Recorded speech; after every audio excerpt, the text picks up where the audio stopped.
का अभाव भी है, समय की का भी थोड़ा सा ध्यान रखें। इस पूरी चर्चा में हम स्वागत करेंगे जयंत चौधरी जी का और उनसे रिक्वेस्ट करूंगा रमेश अवस्थी जी से कि आप उनसे सवाल पूछें। जयंत जी, अभी आपने केशव मौर्य जी का और राज बब्बर जी का नोटबंदी के बारे में सुना। दोनों गुस्से में हैं। दोनों गुस्से, ठीक है। पश्चिमी उत्तर प्रदेश की राजनीति करते हैं, आपकी पार्टी का प्रभाव पश्चिमी उत्तर प्रदेश में है, किसानों की राजनीति करते हैं। आपकी पार्टी का क्या स्टैंड है कि किसानों पर इस नोटबंदी का कितना असर हुआ है? देखिए, दायरा राजनीतिक स्वरूप पार्टी का छोटा रहा हो, लेकिन विचारधारा विराट है। आज देश की आवश्यकता है कि जो लोग गांव में रहते हैं, किसानी करते हैं, अपना गुजारा करते हैं, देश का पेट भरने का काम करते हैं, उनको सम्मान मिलना चाहिए। देश के संसाधनों पे पहला हक, पहला अधिकार उनका बनता है। और ये आम आदमी, मध्यम वर्ग का आदमी भी जान चुका है। जब महंगाई की मार पड़ती है, शहरी आदमी भी चाहता है कि जो सरकार बनती है उसको गांव की ओर ख्याल रखना चाहिए, गांव का ख्याल रखना चाहिए। ये जो आपने सवाल पूछा कि नोटबंदी, इसका क्या प्रभाव पड़ा है गांव पर, और मैं जानता हूं क्योंकि लगातार गांवों के लोगों से संपर्क है, उनके बीच में हम सब लोग जाते हैं। अभी समय लग रहा है, लोग समझ रहे हैं, लोग तो लाइन में खड़े हैं और प्रधानमंत्री कह रहे हैं कि 50 दिन और इंतजार करिए, कष्ट है लेकिन देश हित में है।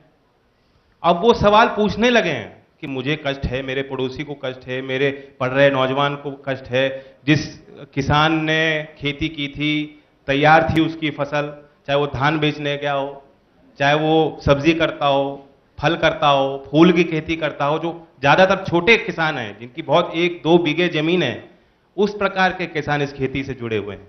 अब वो कह रहे हैं कि भला तो उसका भी नहीं हुआ, वो भी कष्ट में है, जो मजदूरी करता था वो भी कष्ट में है, छोटा व्यापारी भी कष्ट में है। तो जो हम सब कष्ट में हैं, 80% देश की आबादी हम हैं, तो देश हित में फैसला कैसे है? तो ये देश किसका है? शंकाएं लोगों के मन में ये भी बन रही हैं, जो चर्चा हुई कि इतना पैसा देश में आया है, सिस्टम में आया है, बहुत अच्छा है, लेकिन यही सिस्टम है जो हमें दबाता रहा। अगर ये सिस्टम इतना अच्छा होता तो हम जैसे लोगों की आवश्यकता नहीं होती कि हम गरीब की वकालत करें। गरीब आदमी को बैंकों से लोन नहीं मिलता। सिर्फ 10 बड़े कॉर्पोरेट घराने हैं जिनके पास 5.73 लाख करोड़ रुपए का कर्ज है, और बड़े बड़े अनुमान इस पे लग चुके हैं कि आप वापस लौटाना तो छोड़िए, ब्याज भी लौटाने की स्थिति इन लोगों की नहीं है। तो ये तो बहुत मजे से गटक जाएंगे और हजम कर जाएंगे, और 10 साल बाद वही स्थिति दोबारा खड़ी हो जाएगी। फिर आप कहोगे कि हम लोग लाइन में लगे और अपनी पूंजी को वहां जमा करें। तो पहला हक सरकार को सोचना होगा। आजकल बहुत बड़ा क्राइसिस है।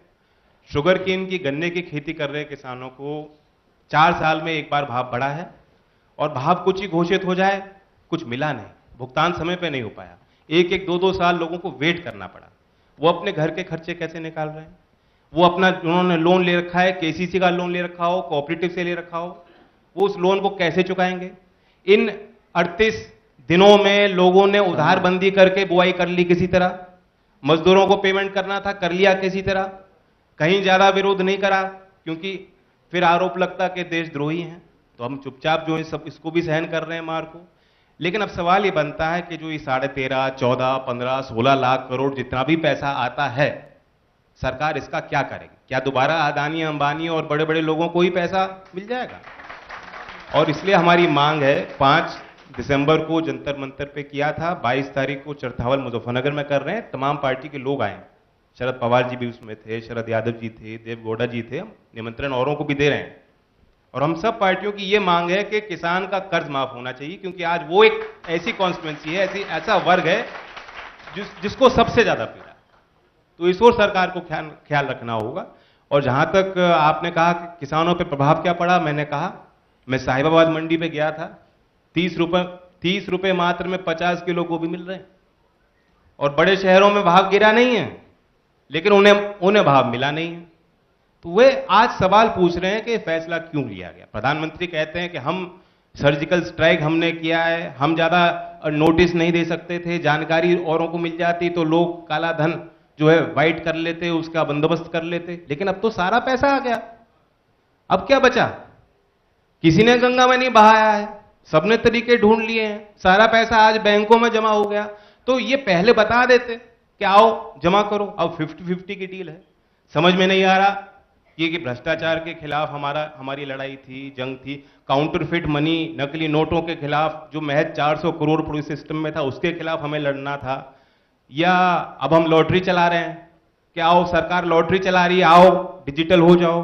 जिस देश में 70 करोड़ लोगों के पास मोबाइल फोन नहीं है, स्मार्टफोन छोड़ दीजिए, मोबाइल फोन नहीं है, बैंक की शाखाएं नहीं है, फाइनेंशियल लिटरेसी नहीं है, अनपढ़ लोग हैं, कितनी तादाद में महिलाओं की क्या पोजीशन हुई है, जो बीपीएल परिवार में भी 10, 20, 30 रुपए जोड़ जोड़कर जिस महिला ने अपने बचत कर रखी थी, वे कोई ब्लैक मनी नहीं था, वे उनका पैसा था। आज वो एक झटके में उनसे छिन गया। महिलाओं पे इस फैसले का क्या प्रभाव पड़ने वाला है, इस पे भी हमें सोचना होगा। आगे जाके जो पुरुष हैं, जो कमा रहे हैं, वो क्या पैसा उनको देंगे या शराब पे सारा पैसा खर्च कर देंगे? तो महिलाओं के सामने भी, विशेष तौर से गरीब तबके की जो महिलाएं हैं, उनके आगे एक बहुत बड़ा एक चुनौती हो गई है इस फैसले के साथ। तो सरकार को इस ओर ख्याल रखना होगा। हम तो सवाल उठाएंगे और 50 दिन के बाद 91 दिन जो है पूरे देश को पूछना चाहिए। और मुझे आपत्ति है जो मौर्य जी कह रहे हैं और बड़े बड़े छोटे बड़े प्रचारक कह रहे हैं, और सीएजी अपने ऑडिटर जनरल ने कहा, अटॉर्नी जनरल ने कहा, मुकुल रोहतगी जी ने, कि 70 साल का भ्रष्टाचार है, 70 दिन दे दीजिए। 70 साल क्या लाल बहादुर शास्त्री जी भ्रष्ट आदमी थे? चौधरी चरण सिंह जी को आप भ्रष्ट मानते हैं? वोट लेने के लिए इनका नाम लेंगे आप? मीटिंग में खुद जाएंगे मौर्य साहब, मेरठ में जाएंगे, कहेंगे चौधरी चरण सिंह की कर्म भूमि है, और आप कह रहे हैं कि वे भ्रष्ट थे, उनका भ्रष्टाचार आपको मिटाना है।